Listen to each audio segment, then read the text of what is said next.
In this video, you're going to learn how to create and understand an income statement step by step with simple real-world examples. If you're confused about revenue, expenses, or net income, don't worry.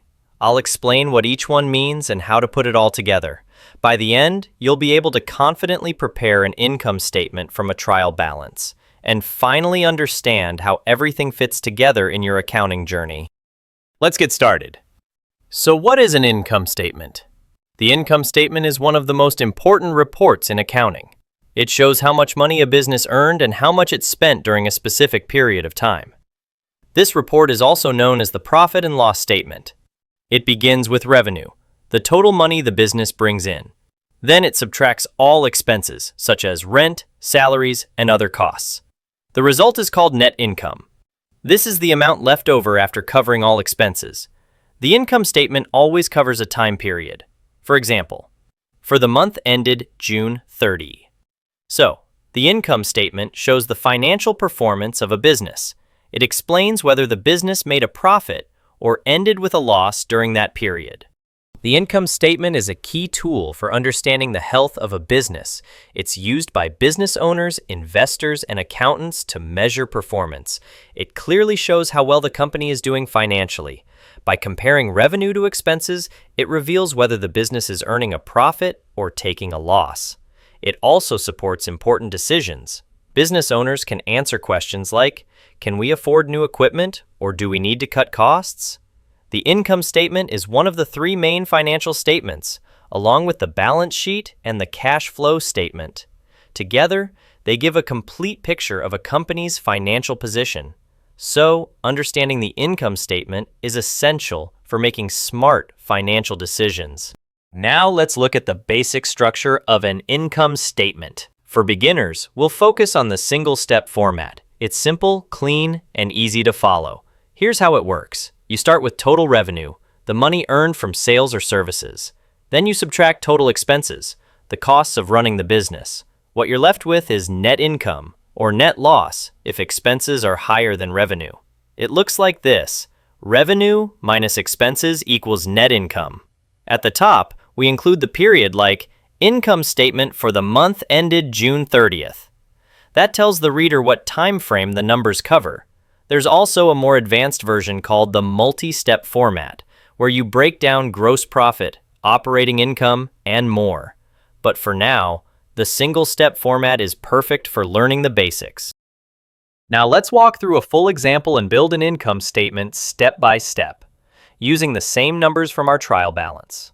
We have the following account balances: cash, $2,300, inventory, $500, capital, $2,000, sales revenue, $800, rent expense, $200, advertising expense, $100.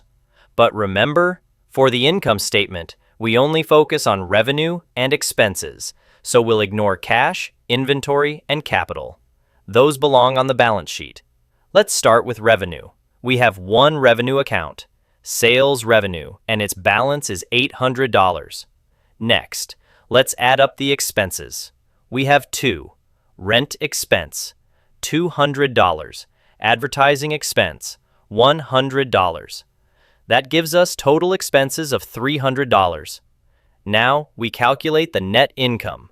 Take the $800 in revenue, subtract the $300 in expenses, and you're left with a net income of $500. Here's how that looks in a simple format.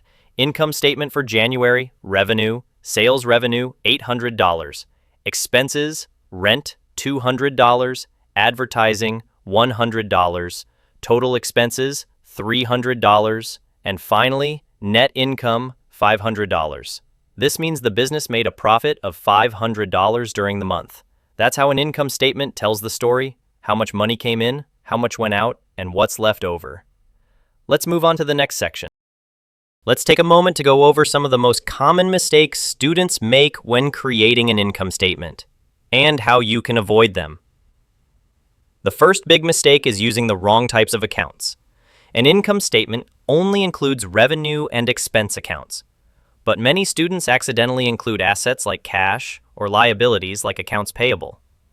Remember, things like cash, inventory, or capital go on the balance sheet, not the income statement. If you mix them in, your totals will be wrong, and the whole statement can become misleading.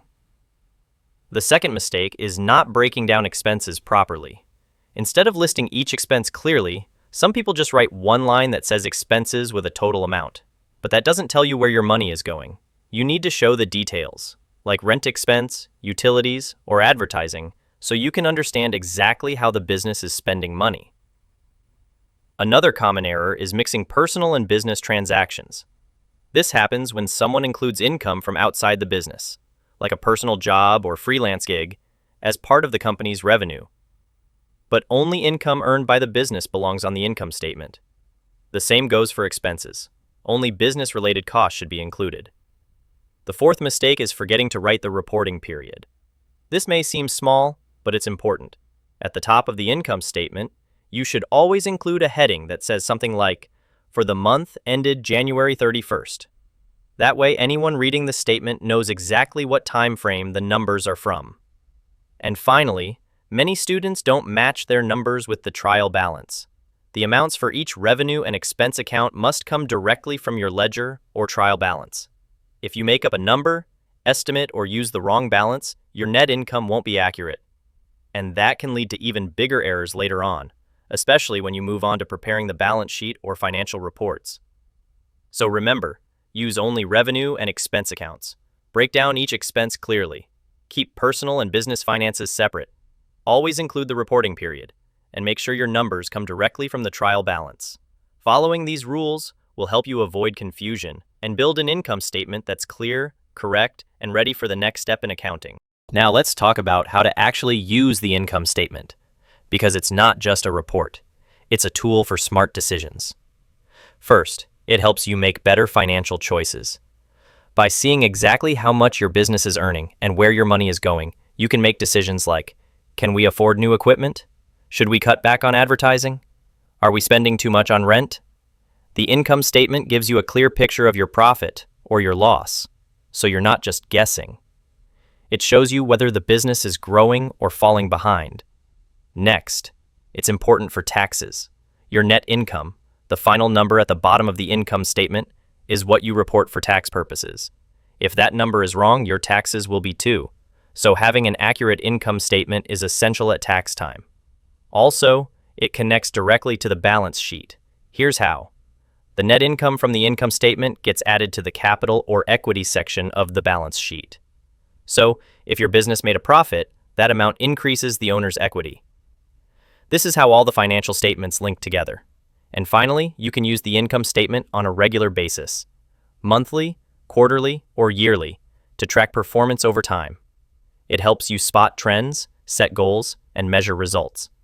Whether you're a student or a business owner, the income statement is one of the most useful tools in accounting, because it turns numbers into real insights.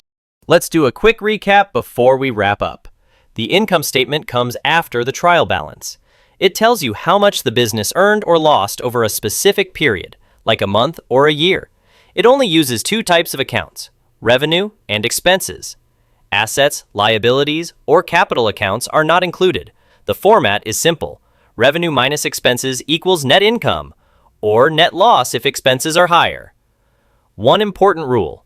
The income statement must always show the reporting period. It tells us what time frame we're looking at, like for the month ended January 31st. And here's the key. If your trial balance was done correctly, if every debit and credit matched, then your income statement will give you a true and accurate result. It's the financial proof of how your business performed. If this video helped you finally understand the income statement, go ahead and give it a like. Subscribe if you want more step-by-step accounting lessons that actually make sense. And drop a comment below if you're ready for the next part. The balance sheet, where we show the complete financial position of the business, what it owns, what it owes, and how much belongs to the owner. You're doing great. Let's keep going.